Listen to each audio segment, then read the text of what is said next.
আসসালামু আলাইকুম ভিউয়ার্স, আশা করি আপনারা সবাই ভালো আছেন। আল্লাহ তাআলার অশেষ রহমতে আমিও ভালো আছি। আমি আজকে এসেছি নার্সারিতে কিছু গাছ নেওয়ার জন্য। আমি গাছ লাগাতে অনেক ভালোবাসি। আমি মাঝে মাঝেই এই নার্সারিতে এসে কিছু গাছ নিয়ে যাই এবং গাছগুলো আমি লাগাই।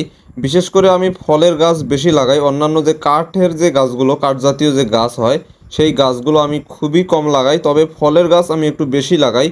কারণ এই ফলের গাছ লাগানোর ফলে যখন এই গাছগুলোতে ফল আসে, তখন এই ফলগুলো আমি মানুষকে দেই। মানুষ যখন খায় আমার অনেক আনন্দ লাগে। বিশেষ করে ছোট ছোট বাচ্চারা যখন এসে এই ফলগুলো চায় এবং আমি পেড়ে পেড়ে তাদের হাতে দেই, তখন আমার কি যে ভালো লাগে সেটা আমি আপনাদের বলে বোঝাতে পারবো না, আমার অনুভূতিটা। তো যাই হোক, এখান থেকে আমি কিছু আমের গাছ আজকে নেব। এর আগে এখান থেকে আমি কিছু কাঁঠালের গাছ নিয়ে গিয়েছিলাম, কিছু তেঁতুল গাছ, তারপরে সবেদা গাছ, বড়াই গাছ, আমড়া গাছ, এগুলো আমি নিয়ে গিয়েছিলাম কিছুদিন আগে। আরও অনেক ফুলের গাছ এই নার্সারিতে আছে, সেই ফুলের গাছের ভিডিও আমি আপনাদের দিয়েছিলাম এবং আমি কিছু ফুলের গাছ কিনে নিয়ে গিয়েছিলাম। এই যে দেখতে পাচ্ছেন গাছটি, এটা একটি আমের গাছ। আর এই আম গাছটি যখন কলম দেওয়া হয়েছিল তখন আমি আপনাদের একটি ভিডিও দিয়েছিলাম।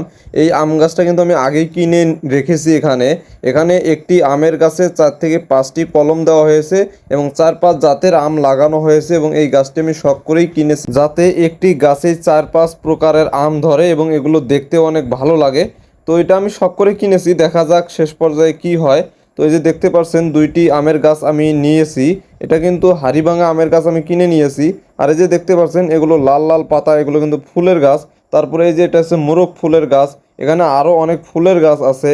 তারপরে যে দেখতে পাচ্ছেন ছোট ছোট গাছগুলো, এগুলো হচ্ছে বকুল ফুলের গাছ, যে বকুলগুলো খাওয়াও যায় এবং দোকান বা বাসার সামনে ছায়ার জন্য লাগানো হয়। গত বছর আমার বাসায় একটি ভালো কাঁঠাল গাছ আছে এবং সেই গাছের কিছু বীজ আমি একে দিয়েছিলাম চারা করার জন্য। এই নার্সারিওয়ালা ভাই সেই চারাগুলো করেছিল এবং এখান থেকে আমি কিছু চারা কিনে নিয়ে গিয়েছিলাম।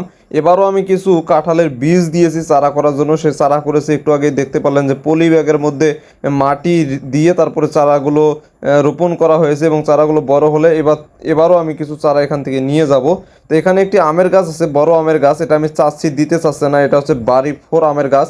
মোট কথা যে আমটা কাঁচা খেতেই অনেক মিষ্টি লাগে, তো সেই আমের গাছটা আমি চাচ্ছি, আমাকে দিতে চাচ্ছে না। কারণ এ বলতেছে এটা নাকি কার কাছে বিক্রি করেছে 200 টাকায়। তো আমি তো একে 200 টাকা জীবনেও দেবো না, কারণ আমার বাড়ির পাশে নার্সারি। আমি সবসময় একে কম টাকা দিয়েই এই গাছগুলো কিনে থাকি। তো এই যে দেখতে পাচ্ছেন এই যে 3টি গাছ আমি কিনে নিয়েছি। তো এখান থেকে আরও কিছু আমি আমের গাছ নিয়ে যাব। তো এখনো জায়গাটা ঠিক করা হয়নি যে কোথায় রোপণ করব। তো যাই হোক, জায়গাটা ঠিক করে আমি এখান থেকে আরও কিছু গাছ নিয়ে যাব। আজ এই পর্যন্তই। আল্লাহ হাফেজ।